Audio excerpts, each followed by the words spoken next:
সুপ্রিয় শিক্ষার্থী বন্ধুরা, আসসালামু আলাইকুম। আশা করি সকলে ভালো আছো।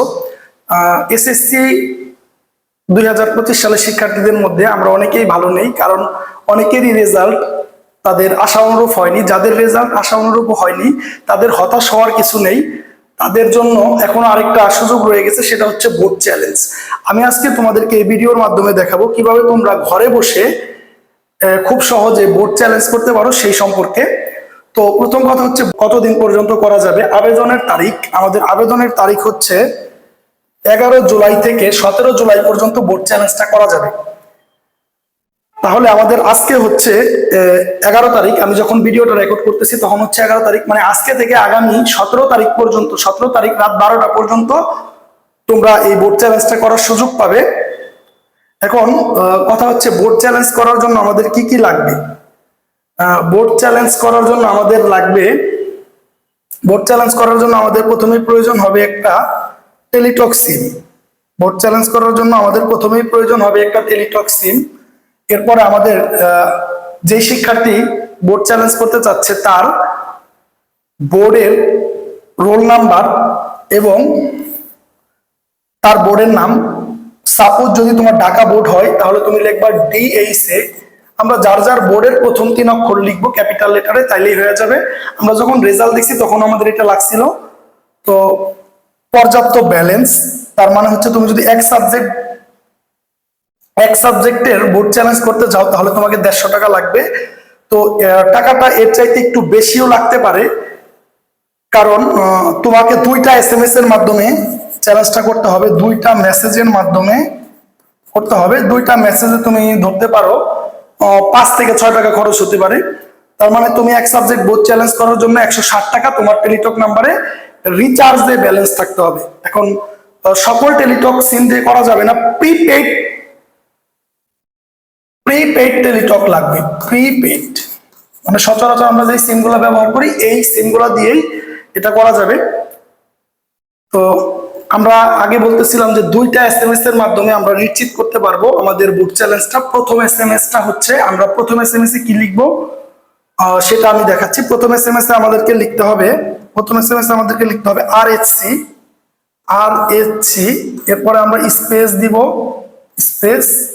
এরপরে আমরা লিখবো বোর্ড কোড। বোর্ড কোড বলতে তোমার যদি ঢাকা বোর্ড হয় তাহলে তুমি লিখবা DHA। এরপরে স্পেস তোমার রোল ফর সে মনে করো 142509।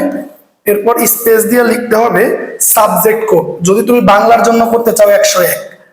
তো তুমি যেই সাবজেক্টের জন্য তোমাকে প্রথম SMS-টার জন্য লিখতে হবে, মেসেজ অপশনে গিয়ে টাইপ করতে হবে RSC স্পেস তুমি যেই বোর্ড ওই বোর্ডের কোড। বোর্ডের কোড বলতে এখানে বোঝানো হচ্ছে তুমি যেই বোর্ডে পরীক্ষা দিচ্ছ ওইটার প্রথম 3 অক্ষর। এরপর লিখবা তুমি রোল, যেমন মনে করো 14509। এরপর সাবজেক্ট কোড। এখন তোমাদের প্রশ্ন, ভাইয়া যদি আমাকে একাধিক সাবজেক্টে বোর্ড চ্যালেঞ্জ করতে হয় তাহলে তুমি যে কাজটা করবা, এইখানে তুমি কমা ব্যবহার করবা। কমা ব্যবহার করে তুমি যদি ধরো 107, 150 এরকম যেই সাবজেক্টে করতে চাও ওই সাবজেক্টে তোমার কাছে ওই সাবজেক্টের সাবজেক্ট কোড তোমাকে লিখতে হবে। এই SMS-টা তুমি পাঠাবা। SMS পাঠাবা হচ্ছে 16342 নাম্বারে। এই নাম্বারে SMS-টা পাঠানোর পর তোমার কাছে একটি ফিরতি SMS আসবে। ওই SMS-এ একটি কোড থাকবে। তাহলে তুমি এই প্রথম SMS পাঠানোর পর তোমার মোবাইলে একটি কোড পাবে। কোডটি খুবই গুরুত্বপূর্ণ। এই মেসেজে তুমি 2টা জিনিস পাবা, তোমার মোট কত টাকা খরচ হবে, মানে তোমার অ্যাকাউন্ট থেকে কত টাকা কাইটা নিবে, আর একটা কোড পাবা। কোডটা পাওয়ার পর তাহলে তোমরা কোড পেয়েছো। কোড পাওয়ার পর তোমাকে যে কাজটা করতে হবে, RHC স্পেস দেওয়ার পর তোমাকে লিখতে হবে ইয়েস। এরপরে স্পেস দিয়ে তোমাকে লিখতে হবে কোড। এরপরে সবচাইতে গুরুত্বপূর্ণ যে বিষয়টা, তাহলে তুমি দ্বিতীয় SMS-টা কি পাঠাবা, প্রথম SMS-এ তুমি কোড এবং খরচের পরিমাণটা জানার পর তুমি লিখবা RSC স্পেস, তারপরে লিখবা ইয়েস স্পেস দিয়ে তুমি লিখবা কোড। এই কোড কোন কোড ভাই? এই কোড হচ্ছে তুমি প্রথম SMS থেকে যে কোডটা পাইছিলা ওই কোডটা। এরপর তোমাকে দিতে হবে মোবাইল নম্বর। মোবাইল নম্বর, অতীব জরুরি মোবাইল নম্বর। এখন আমার কথা হচ্ছে তুমি কোন নম্বরটা দিবা। দেখা যায় আমাদের সবার কাছে তো টেলিটক সিম থাকে না, আমরা আমাদের পরিচিত কারো কাছে অথবা দোকানে গিয়ে অথবা এলাকার কারো কাছে গিয়ে অথবা আমাদের স্যারদের কাছে গিয়ে আমরা করি। তো তোমার তো রেজাল্ট আবার তার কাছে যেয়ে জানার দরকার নেই, তুমি এখানে যে মোবাইল নাম্বারটা দিবা এই মোবাইল নাম্বারটাতেই তোমার রেজাল্ট আসবে। যদি পরিবর্তন হয় তাও আসবে, যদি পরিবর্তন না হয় আগেরটা থাকে তাও আসবে। তাহলে আমরা দুইটা SMS এর মাধ্যমে একটা বিষয়ের জন্য 155 থেকে 60 টাকা খরচের মাধ্যমে আমরা ঘরে বসে বোর্ড চ্যালেঞ্জ করতে পারি। এখন তোমার তোমাদের মনে আরেকটা জিজ্ঞাসা থাকতে পারে যে ভাইয়া এই আমি যে বোর্ড চ্যালেঞ্জটা করলাম এটা রেজাল্ট কত দিনের মধ্যে দিবে। সাধারণত বোর্ড চ্যালেঞ্জ করার 1 সপ্তাহ থেকে 10 দিনের মধ্যে রেজাল্টটা দিয়ে থাকে।